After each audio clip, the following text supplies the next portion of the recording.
and welcome everybody. Thank you so much for joining us this afternoon to take part in our Youth Employment Week webinar, the first of many taking place across this week. My name is Laura Jane Rawlings. I'm the Chief Exec here of Youth Employment UK, and I'm going to be hosting the session that you have joined today. It is an amazing week that we're taking part in as we kick off Youth Employment Week with a range of celebrations, not least for those of you yet to see the website, a video and endorsement from the Minister for Employment, Alison McGovern, who's sharing her love and support for the work that we're doing with our partners to try and tackle youth unemployment across the country. We're going to have a really informative session, I think, this morning, but I will do a bit of the housekeeping before we crack into things. We are recording this session and we'll make the session live this afternoon for colleagues from within your organisations. You're welcome to share it, to promote it once we put the recording back up online. But if we could ask you to keep your microphones muted during the session, we have got amazing Youth Employment UK colleagues in the chat function to welcome you and to help you with any technical issues that you might have. But also please use the chat function to celebrate Youth Employment Week, to introduce yourself and maybe introduce some of the stuff that you're doing this week in celebration of supporting young people. And we'll be picking those questions up that you might also have for the speakers through the chat function this afternoon. If you're having any difficulty, the team are there to help, and there will be a feedback form at the end of the webinar, and we would really appreciate you taking, I think, the 42 seconds, so it's quicker than getting a price for your car, according to Gary Lineker, by completing the webinar at the end of the session, the form at the end of the session.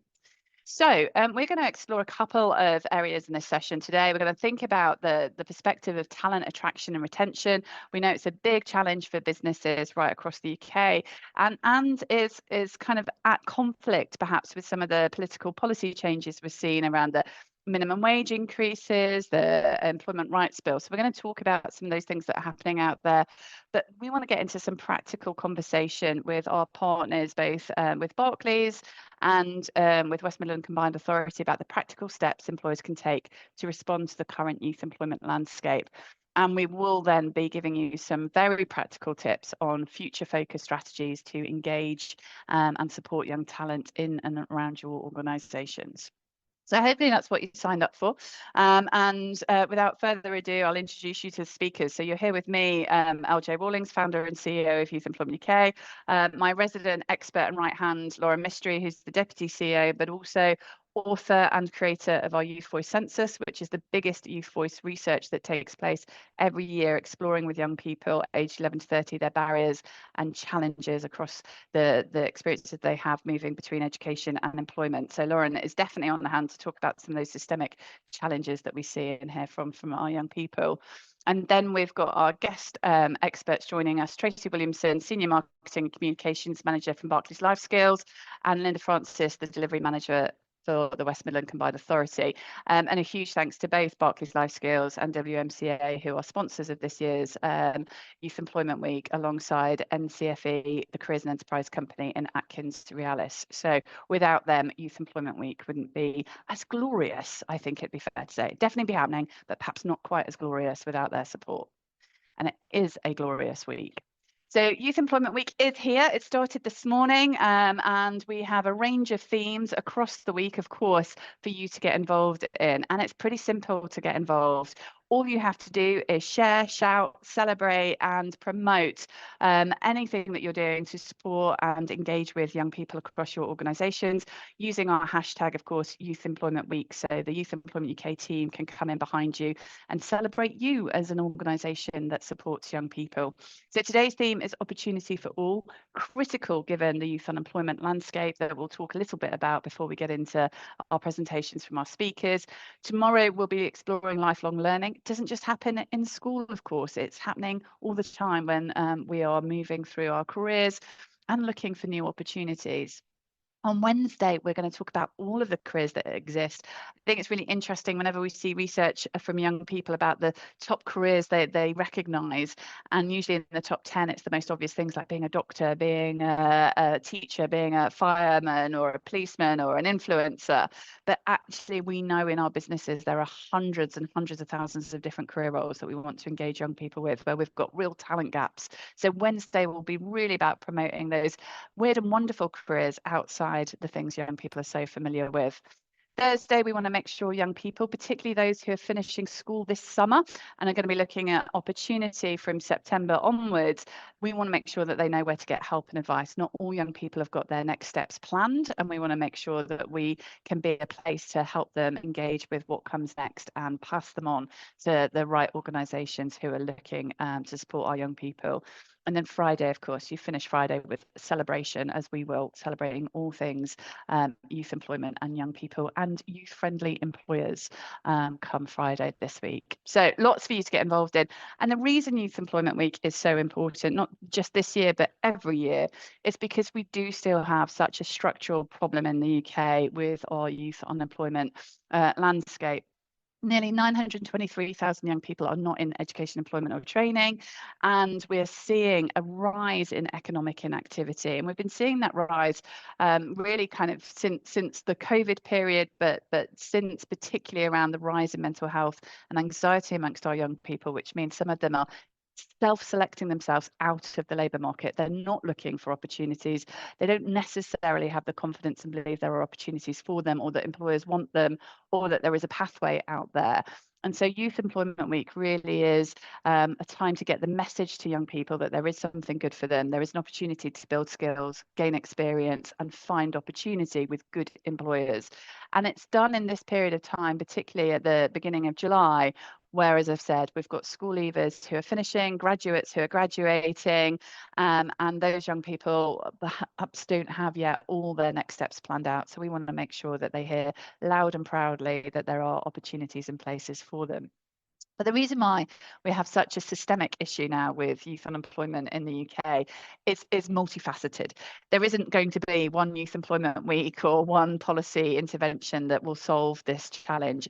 Youth Employment UK have been working in this space for 12 years now, and I think it's really interesting when I think about the very early reasons that we had high levels of youth unemployment was from the global recession of 2008.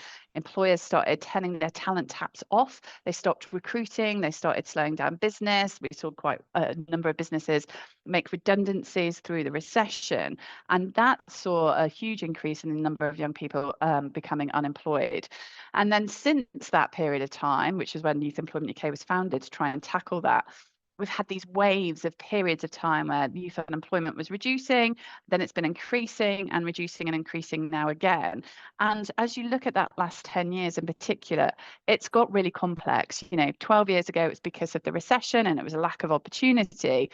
Now, the reason for youth unemployment is much more complex. It is based on who you are. What we see in the data is if you are a young person with special education needs, if you have mental health and anxiety challenges, if you're a free school meal young person, a care leaver, have low attainment, i.e. you didn't get your English and maths, those sorts of characteristics will make you more likely to be unemployed than your peers without.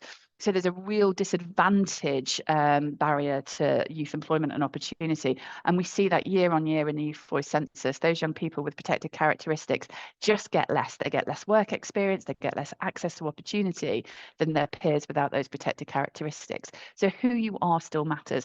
Young people last year telling us that racism was a barrier to them finding opportunity. And I think that's a really important message that we need to be challenging ourselves back. It's a hard one to hear, but it is certainly a perspective and experience of our young people.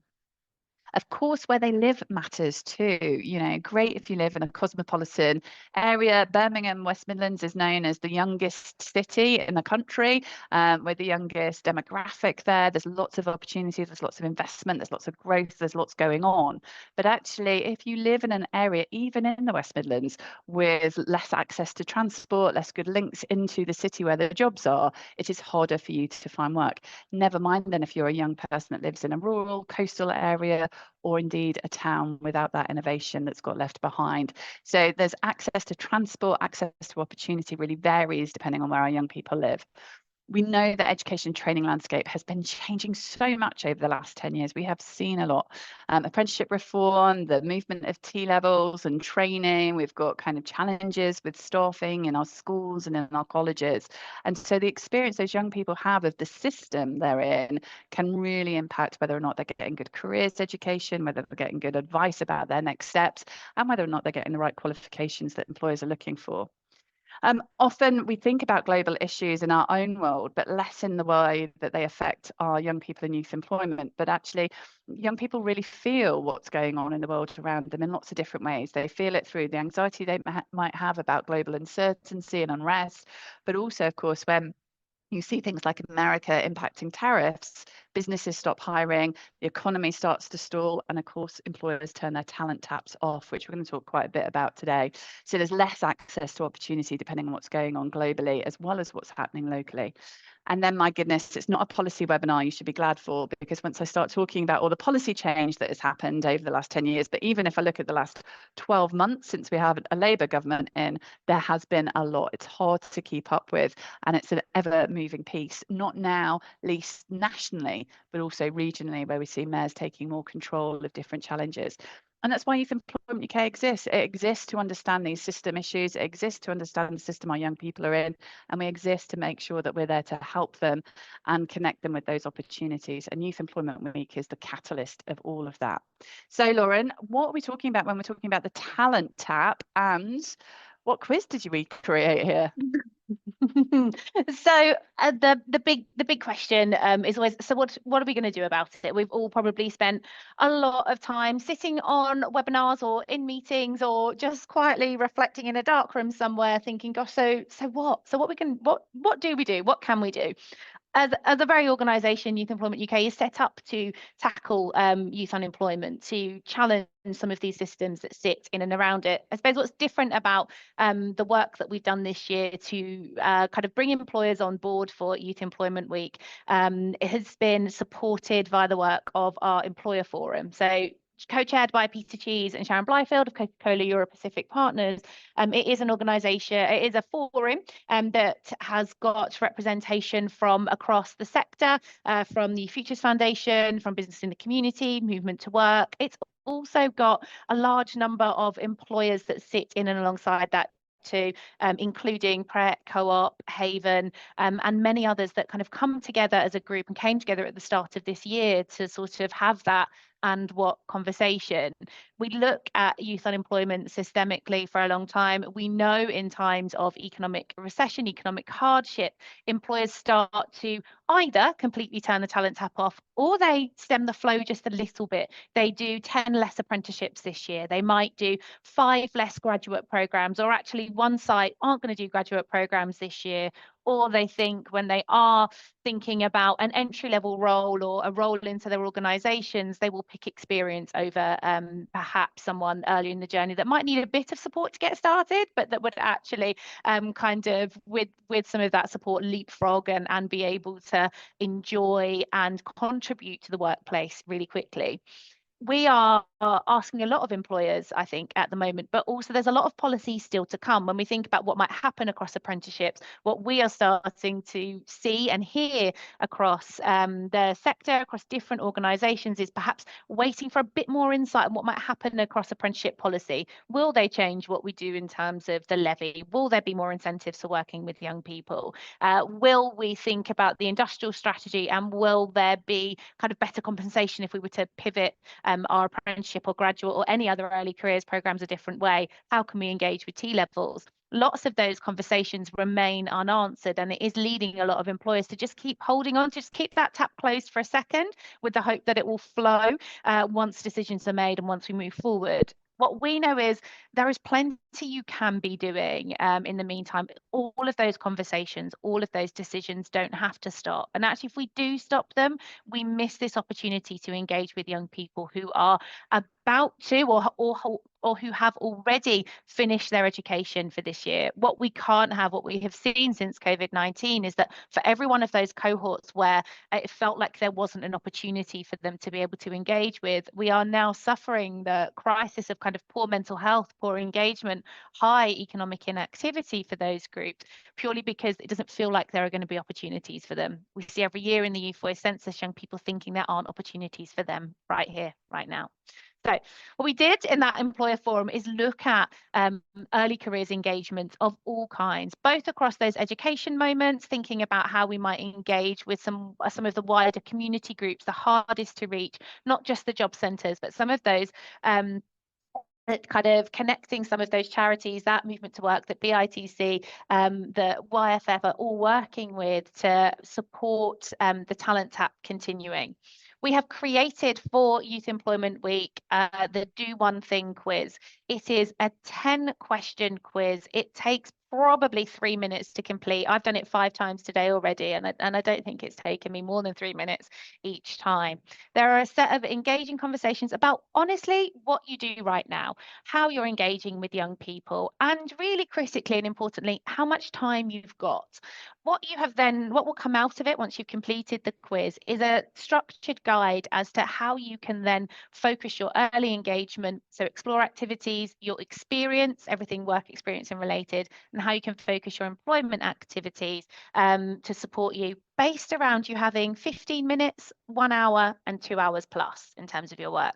It is then also filtered to where you are on your journey. So if you are a small employer that is really keen, really interested, but hasn't done a lot yet, you'll be a talent tap starter. So you'll be someone with a nice engagement activity that you can do and achieve within 15 minutes, 1 hour or 2 hours plus.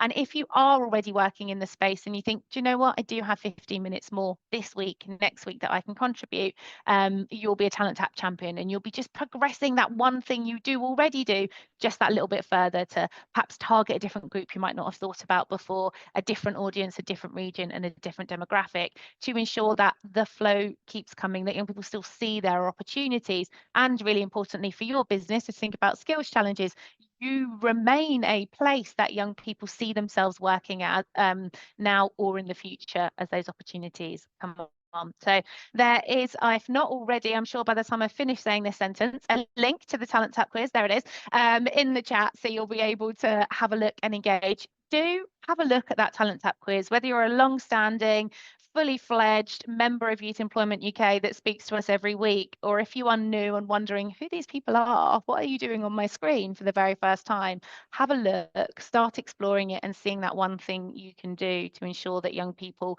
one, know there are going to be opportunities for them, but they can see them now and in the coming weeks too. So I will leave it there in terms of the Talent Tap quiz. Don't do it right now, do it after the session, because we do have up next Tracy Williamson, who is the Senior Marketing and Communications Manager from Barclays LifeSkills, here to talk to us about the work that they do. Thank you. Thank you so much, Lauren. That's really helpful. I'm so excited. I don't know if you can tell, but I've been on leave, everybody. So that's why I'm looking gloriously tanned over here. So coming back this morning, not only to Youth Employment Week, but to the Talent Tap quiz was absolutely my favourite return to work I've ever had. But Tracy, without further ado, I'll take your picture off screen because it's much nicer to see you in the person, and let you talk to us about the work you're doing at Barclays with LifeSkills. Yeah, absolutely. Thank you very much. And yeah, it's great. I'm dying to take the quiz. Just to say, we're delighted to be partnering with Youth Employment UK this week with for Youth Employment Week. For those of you who don't know, Barclays LifeSkills was launched actually around the same time. So we share a birthday with Youth Employment UK, which is fantastic, and share a lot of goals and aspirations as well in terms of getting young people skilled and into the workforce. And as both Lauren and LJ have said, you know, now the need to build a skilled workforce is more pressing than ever. We're currently in a situation where employers are struggling to recruit the staff that they need with the skills shortage, and young people leaving education feeling as if they lack the skills that they need. And for our economy to grow, as you all know, businesses need to prosper. And we do need to get that number of young people unemployed starting to go back down again. Those rises that LJ spoke about, particularly as well since the the pandemic, those rises in NEETs and youth in employment. We need to turn those around. So there needs to be fundamentally, we believe, a rethink about our collective approach and how government, business and education can work together to help young people. We as a bank have the privilege of banking around over 1 million corporate and business banking customers that are telling us that there are difficulties in hiring an appropriately skilled workforce, and it's holding many of them back. And they're seeing this development of talent as a top priority for growth. And obviously, as you've talked about, they want to keep that tap open. They want to keep that talent pool growing, and they are looking to target wider talent pools. They are looking to with kind of when we talk about the global challenges we're faced, they're wanting to look into wider and new talent pools, and there is a rich pipeline of talent within young people, within our education system, that are coming through our education system and who are neat at the moment. Around 83% of our customers are telling us that hiring is very difficult. And as I said, about 17% are saying that that's a lack. Those lack of skills is a barrier for growth. We already know from research from the CIPD that businesses don't feel that school leavers are prepared for work. They cite a lack of work experience and a lack of employability skills for that. And your very own youth census, Lauren and LJ, shows that those young people do not feel prepared either. So we have got that kind of perfect storm of, if you like, which we need to tackle. So our desire to play our part when youth employment again was at its highest 12 years ago was to launch Barclays LifeSkills, which is a program that's helped millions of young people to develop the core skills that businesses are looking for. And when we talk about those core skills, we're talking about employability skills. We don't mean the technical skills, vocational skills that are needed, or academic qualifications, but skills that are core, essential and transferable, such as communication, problem solving, creativity, resilience, adaptability. These are the skills that businesses are telling us young people don't have when they come into the workforce. And what we believe is that through our work with LifeSkills and through our work with businesses, we're seeing as an organisation through Barclays LifeSkills the challenges that both educators and businesses are facing, and we believe that needs to be tackled whilst in education, so that we're starting we're almost a preemptive strike to make sure that there is a stronger link whilst in education. Young people understand better what they're learning and how that translates into the workplace. And so we believe that there needs to be systemic, realistic and workable changes in education and skills policy to change the way that key employability skills are recognised and taught in schools, and that then young people are given the chance to practice those skills and understand how they apply to the workplace. So we have been looking at those challenges and barriers, and we recently launched a policy report with some recommendations for government on how changes can be made in as LJ touched on, the different policy initiatives that are going on at the moment, such as the curriculum and assessment review, the work that Skills England is doing. So we've made some recommendations that we feel that would be useful to kind of tackle this at grassroots level to enable better learning for young people, better learning outcomes for them, and provide that talent pipeline for businesses in the future. It's amazing. Thank you, Tracy. We're going to hear next from, I'm just going to share my screen. Let me just do one thing well at a time. rather than trying to do both things at the same time. So we're going to hear next from Linda Francis. Linda is the delivery manager for West Midlands Combined Authority. Linda's got a couple of slides which I'm going to click through, and then we're going to just open up to a bit of a Q&A about some of those practical ideas, and we'll bring Lauren into the Q&A too, thinking about some of those particularly challenging groups of young people and how we make sure our opportunities are as inclusive as possible. So Linda, over to you. You just tell me, next slide please, and I'm your girl. So good afternoon, everybody. I'm Linda Francis. I work for the West Midlands Combined Authority, and I'm one of the delivery managers there. Today, I'd just like to share a bit of work that we're doing with our partner organization, Movement to Work. Next slide, please. Okay, I think the foundation has been laid by previous presentations about the challenges that we have in the West Midlands around unemployment, and especially for young people and young people who we classify as not in education, employment or training.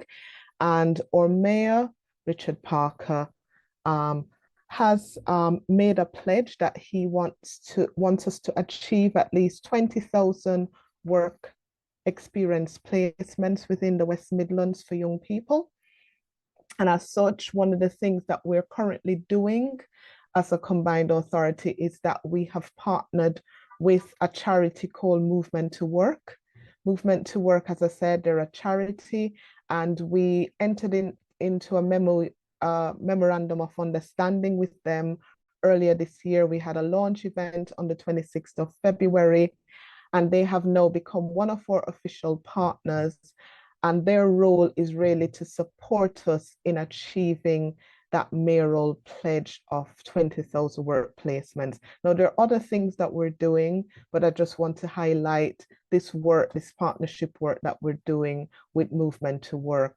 Since then, we have done quite a lot of work around our cross-referral processes in terms of pledges. Organizations can sign up with Movement to Work to pledge through them, but also they can come directly to us, and we can either refer to Movement to Work, or Movement to Work can refer to us, because it does depend on the type of pledges that will be coming through in terms of from employers. So if you want to move on to the next slide, please.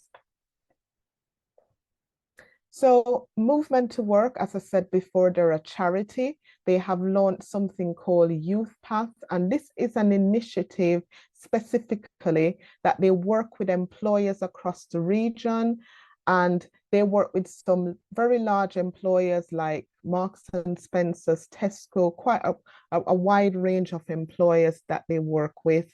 They work specifically with young people 16 to 30, and their target is NEET young people. So their remit is really to work with NEET young people. So I'm repeating that again, because as I said, if there are any employers who are listening to this and you do want to get involved, but you don't want to get specifically involved with supporting NEET young people, that's fine. Just reach out to us and we're able to support with that as well.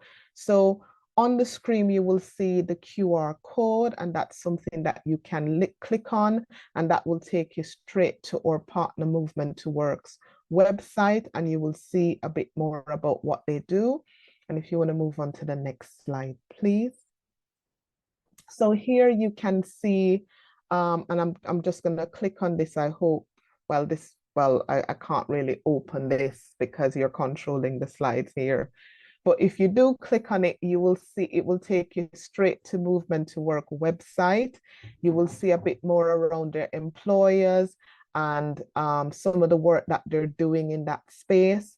So far, the partnership working that we have been doing with Movement to Work has been very fruitful. We have secured over 3,000 work placements so far, just in a couple of months. With Movement to Work, that is projected to grow over the next couple of months. So we're quite excited about this piece of work, that employers are coming on board because they do see the need to provide that work experience for our young people. Because based on research that we have done, it shows that young people are saying that one of the barriers preventing them from accessing employment is that whole work experience and not being able to get the foot through the door. And so we feel that this is something that would be useful and beneficial to our young people, to support them to get that practical work experience so that they can progress into employment and move on to the next level. So on the next link, you will see our employer pledge. And again, if that's something that you're interested in as an employer, you can visit our website. You can see a bit more about what we're doing in the space of getting pledges from employers, but also seeing what we're doing internally around our youth plan. So you will see information on our website to see some of the other initiatives that we're doing. So that could be through our path to apprenticeship, through the Youth Trailblazer, through upcoming projects like Connect to Work and other workplace activities that we're doing to support young people in terms of employment opportunities. And that's where I'd like to leave it and say thank you very much. Excellent. Thank you so much, Linda. And it was really important for us to bring sort of that local place-based perspective to the conversation today. You know, Barclays have got this 1 million small business customers that you're hearing from in respect to kind of the challenges and the skills gaps that they have and the recruitment needs they have. And then when we get into a place and you know, we've been working in partnership with the Combined Authority of the West Midlands for a long time now, and it has one of the highest youth unemployment rates. It's got stubbornly difficult problems with young people not being able to access opportunity, and it's great to see your mayor, Rich Parker, now really pushing that and thinking about how do we connect our employers to the talent that does exist in and amongst our young people. And Lauren, before we kind of dive into more of this, I think we kind of, businesses, it's one of my little bugbears, is that we know, our data showed us in the census last year, that only 36% of young people in school are being offered work experience. And yet all employers are looking for work experience when they're thinking about their recruitment and their candidates. Talk us a little bit about some of that mismatch that's happening and why work experience, just as one example of the things employers can do, is so important.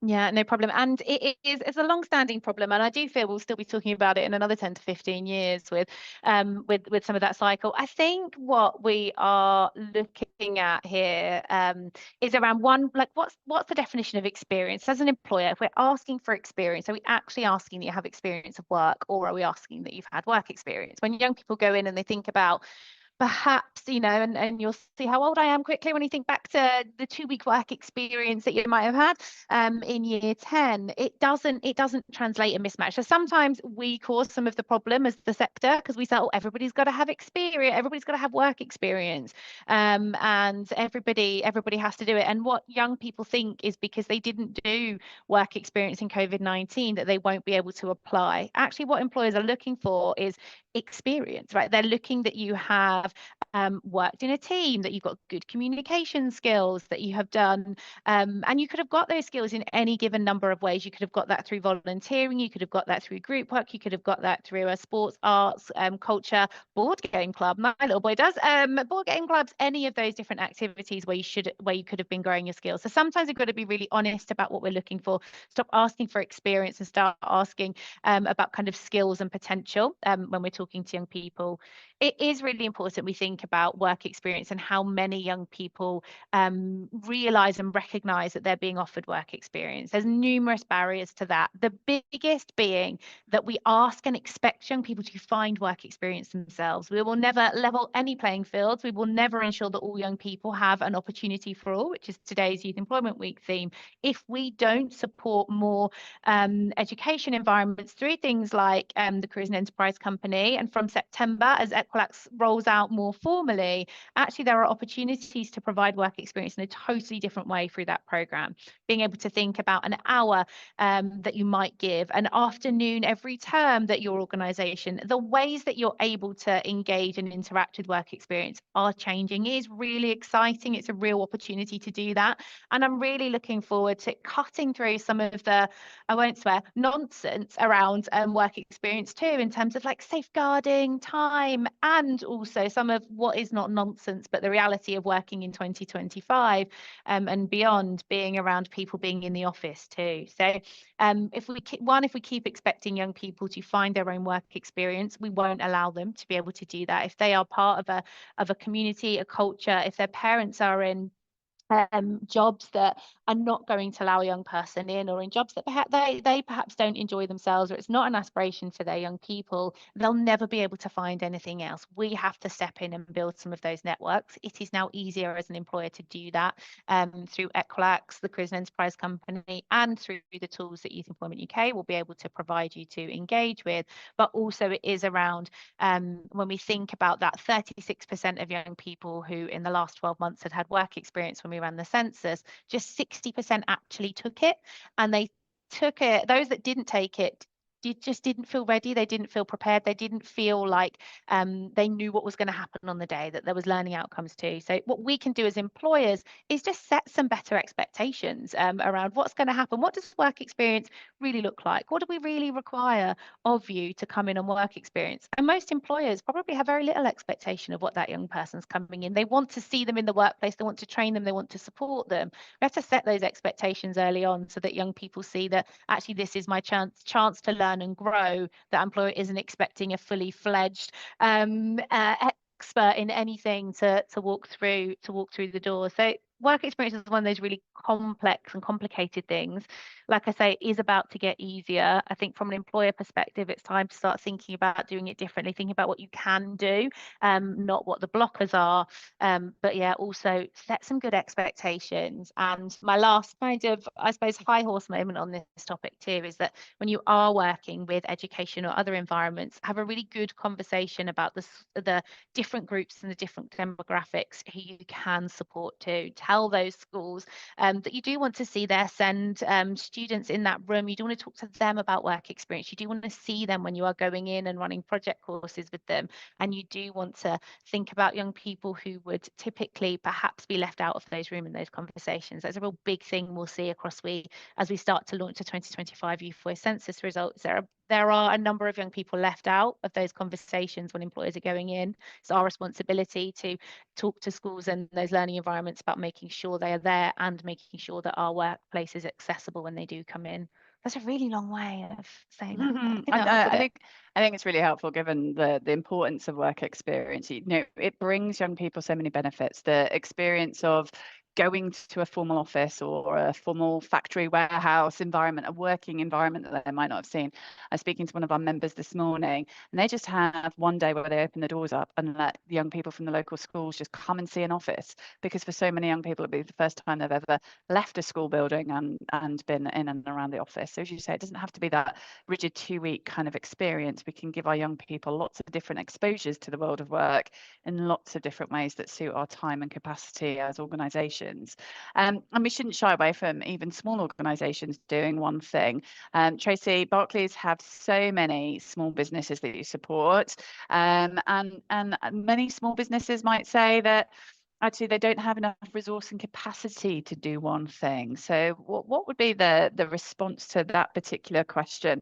If, you know, a business is small, it's busy, it's dealing with enough problems itself, you know, keeping the lights on, how would you encourage and speak to those businesses to engage them with something? So I think first of all, it's just keeping in mind, a bit like you've said already, that, you know, the smallest interaction can make just a huge difference to a young person. And, you know, that could be just making sure either through the Careers Hub or engaging with the local school that you're talking to them about the opportunities, to young people and educators about the opportunities that are available in your organization. You know, they can bring, just think about the benefits that that can bring for your company, you know, but think the opportunities in terms of you will have a talent, you know, an employee pipeline on your doorstep. You know, you're kind of investing back into your local community. If you're, as an organization, you're, however small, you're engaging with schools and young people. And I think really just helping young people as much as you can to understand the skills that you're looking for as an employer, the roles that you have within your organization. And I think they can be done in the smallest of days. If you've got an hour to pop into a school and, you know, help run some mock interview sessions, for example, as part of a school's careers week, or sit down with a young person and help them to understand those, as Lauren was saying, you know, it's not necessarily work experience, so like a chunk of work experience in your organization, but just explaining or helping a young person to understand the skills that they have, and how they translate into the workplace. You know, so many times I've been into schools as part of the work that we do with LifeSkills, and sat down with young people to go through their CV to help them to write it, and they say, I don't have any skills. I haven't done work experience. I don't have any skills. But then you start to talk to them about you know, they're the captain of the football club or the netball club, or they are helping to run charity events for the schools, and you start to draw out all of the skills, those core essential skills that they have that can be transferred to the workplace. So I think there's lots of things that, from the smallest to the largest business, that can be done. I think that's such an important message. Youth Employment UK, we're a small staff team, but every year we make sure that we go and help a local school doing their mock interviews, and a number of staff choose to go and volunteer, and they go into the school for half a day and just spend time interviewing and practice interviewing with students, which I think makes such a big difference for those young people. And in fact, I am married to a self-employed electrician, and I make sure that he's doing something good locally to boost skills and experiences, even as a solo employer as such. And so I do think it's about framing just one thing, and the smallest of things can make the biggest of difference. If there's lots of employers all doing one small thing, the amount of experience young people will get in different ways will be really, really, really impactful. So yeah, that's a really important message. And I guess kind of like sort of ties up into my next question really, which for you, Tracy, was about how can we support young people? You talked about, you know, them understanding the skills that businesses need, and just having that conversation with them about, well, actually, you're in a sports team, you're learning to communicate, you're in a, you know, you're in a board games club. Lauren's son Atticus is in a board games club. You're thinking, you're using your critical thinking skills to win that game, whatever that is. How can we do more of that? Is that something that LifeSkills does with the products that you have available for young people to use on the LifeSkills website? Yes, absolutely. So we've got all of the educator resources that which are free to educators can download and use in the classroom, and they're all curriculum linked, so that you can start to you know, make that stronger link between education and work, you know, problem solving in maths and critical thinking, for example. So we've got those, and then we have on the website for independent learning for young people, and also for parents to use with their children, just to get them to start thinking about the skills that they've got. So maybe start to craft a CV, and we go from primary right through to higher education as well. So tailored resources for different age groups, really, and then trying to help them to understand that. And if I take banking as an example, you know, a lot of young people think banking in a branch, serving customers, you know, helping them with their money, or a financial advisor, and so on. But actually, there are so many other roles in a bank. If you think about the one that I do, I work within the citizenship team doing marketing. You know, we have marketing professionals, legal professionals. You know, it's really just kind of opening up the eyes of young people to the breadth of opportunities that can be available to them. Yeah, and it's so good. Those resources are so good. We've been asked for the link in the chat function, so we'll make sure that our LifeSkills resources are there. And Linda, just coming back to I think it's really interesting, this SME challenge. In government policy, I talked to the Department for Education, Department for Work and Pensions quite a lot about how do we get more SMEs involved. In my mind, I'm a very simple girl. We have nearly 1 million neat young people. We need to create 1 million opportunities. And so we're not going to create 1 million opportunities with the corporate sector. They are doing a lot already. It is those smaller businesses that need to come to the table and help. How do you target that and engage with them at a local level? What's the support that's available really to small businesses, or the conversation you're having? Okay, so totally agree with what you're saying. I think one of the things that we're actively doing is engaging small businesses. So we have Business Growth West Midlands, and that's around working with small SMEs. Interestingly, Movement to Work, they will be launching a toolkit very soon, which can be used by SMEs to support them and enable them to actually support young people who want work placements. Because I think sometimes a lot of SMEs are saying, I don't have the time, I don't have the capacity. It's so complicated. And so while they probably would genuinely want to help, is some of the barriers that are there. And so I think that toolkit will be quite beneficial for SMEs to use to support them so that they can again offer work placements to young people. Amazing, so helpful. And alongside the work that Movement to Work do, the Careers and Enterprise Company have similar toolkits for supporting schools. I know Movement to Work, as you've said, Linda, are in that older age group with neat young people specifically. So you've got the Careers and Enterprise Company, you've got great resources for school support, another supporter actually of this year's Youth Employment Week, and of course all the resources that we've got at the Youth Employment UK Employer Hub, which covers young people aged 11 to 30 as well. So lots of advice and guidance out there. And the Talent Tap's going to make it even easier. That quiz is a great way just to get an employer starting to think about what it is they could possibly do, that one thing they could possibly do. And what does success look like, Linda? Do you have some examples now? You've created 3,000 work experience placements with Movement to Work in the West Mids. Are you starting to see actually these young people accessing that work experience and increasing their skills and their confidence in finding opportunities now that you're curating the pathway, the youth plan work?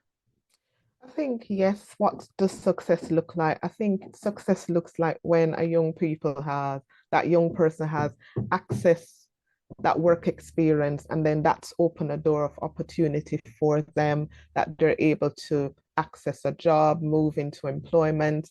And I think what was really heartwarming was when we had the launch event with Movement to Work. There was a young person there who talked about the work experience that she received through M&S and how that's opened doors for her to get into employment. So we're seeing much more of that. There will be more good news story as we delve deeper to get some of those good news stories, because I think once people hear of the story and see how just opening the door for one young person, how that has made a difference to their life, to their family, I think that will encourage more businesses to get on board as well. So we'll be doing some more work around how we can get some of those good news stories out there so that employers can hear and see what practically can be done. We're looking at other opportunities coming up in the autumn as well, where we want to continue to work with our employers to see what can be done in that space, but also to continue to proactively share the good news story. So I think that if you want to say, how do you reach people? I think it's the good news stories and seeing how people's lives have changed as a result of interventions. Yes. I agree. And Lauren, Linda reminded me of a recent webinar that you led with our partners at the British Association of Supported Employment. When we think about changing lives, creating opportunities for young people with disabilities. Lauren, what was that stat from that webinar? And sorry, I've still got holiday brain. I have forgotten it. So Lauren, what was the stat from the base webinar that shocked us so much? Yeah, absolutely. And I have said this stats literally in social situations every day since, I think. So we did a session with the British Association of Supported Employment, one of their partners who had hired a young man with learning disabilities. And if we provide young people with learning disabilities good quality work, they will live up to 15 years longer. So young people with learning disabilities who go into work will live longer. And actually there are the numbers, sometimes they sit in my brain, but 86% of young people with a learning disability would like to be in work. Just 4% are offered those opportunities. Just 1% of young people with learning disabilities are in an apprenticeship. And I do think it is one of the clearest ways you think about actually this changes lives. So people live longer, happier lives if we can provide them those opportunities. It was why I snuck in the point around making sure that all young people from that cohort are in the room when you are going into run sessions as an employer. You wouldn't necessarily know they weren't pulled out to do something else or be required to be somewhere else on that day, not by design, but just not on purpose, but just because of how the work is designed. And it's really important that we think about that. And I can see in the chat too, there's there are lots of different statistics that you'll see, particularly like neurodiverse groups, young children in care. It changes opportunities and lives when we're able to open our doors too. So yeah. That just still blows my mind, doesn't it? Like the difference opening up, doing one thing can make, particularly for those young people who are often left behind, the harder group to help, as they can be, you know, so easily overlooked. And so yes, that webinar that you led with the British Association of Supported Employment is available to our members on our membership dashboard, and is one well worth going back and looking. Lots of practical advice and tips about working with young people with disabilities, neurodiverse needs, and special education needs as well. So a really important cohort that we must include in our strategy planning. So we're coming up to time. I will give you a minute to post any questions that anybody has got left. I've dug in a little bit more, found some of the practical things, you know, that really hopefully we've assured organisations on the call that actually one small thing makes a massive difference, and we shouldn't turn that talent tap off to everything that we're doing, and we should keep making sure that our businesses are welcoming and supporting those young people, particularly those who need it the most. But whilst I let you think about them, it comes to me just to share a couple of events that are going on, webinars that we have coming up in our series.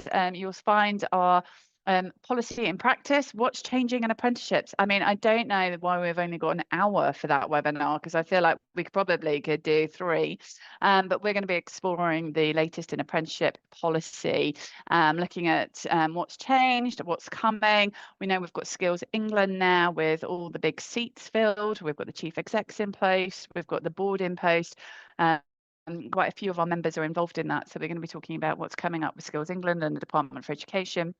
And really exciting, if you are a member of Youth Employment UK, I'm afraid this is exclusive only for members, we will be sharing the very first year's worth of early insights for this year's Youth Voice Census. Over 10,000 young people engaged with the census this year, which is the biggest on record. And for our members only, we'll be sharing ahead of the public launch on the 16th of September, the insights from the census, giving you an early look at what we've heard, what we've learned, and what we're recommending our employers do to change, develop, explore their practice based on this year's cohort and what young people have told us is working for them or is absolutely not working for them. So if that is not a reason to be a member of Youth Employment UK, I don't know what is. Who else is giving you all of this good stuff across the next couple of months?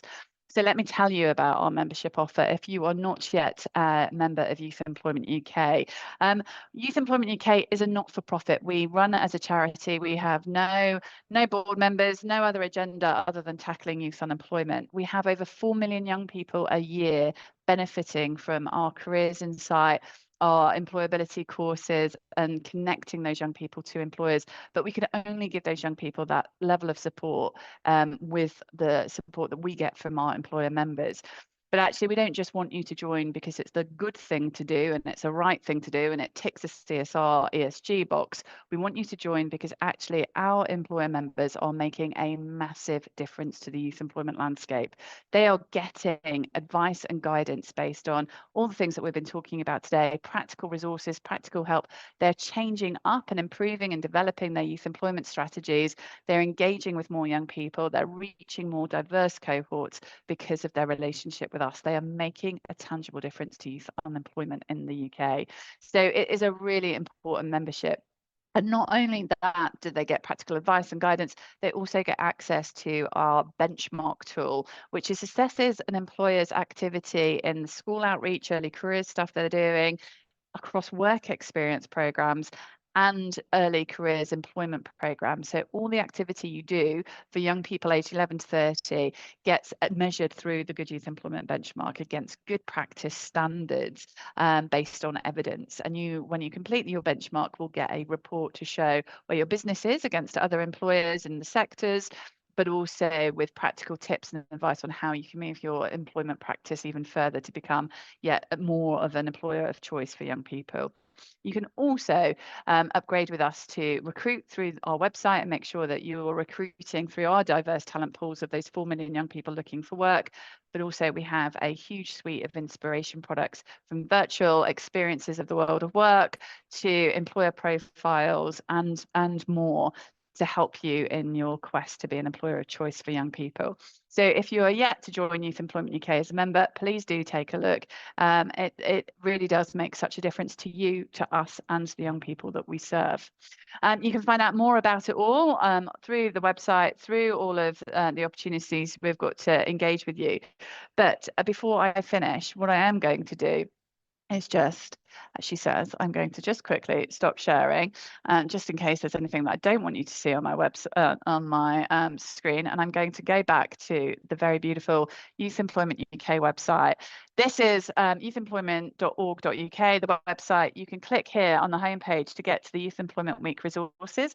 You can see the recognition from the Minister for Employment, Alison McGovern. You can find out about all of the daily themes that we've got across this week and get involved by sharing what you're doing and using the hashtag Youth Employment Week and U25. This is the only week of the year that will promote non-members during Youth Employment Week. But here is the most important thing you can do today, and that is to do and share the Talent Tap quiz with your networks. We'd love to see you put the Talent Tap quiz on your LinkedIn and get employers who you're connected to do one thing. Let's make a real difference during Youth Employment Week.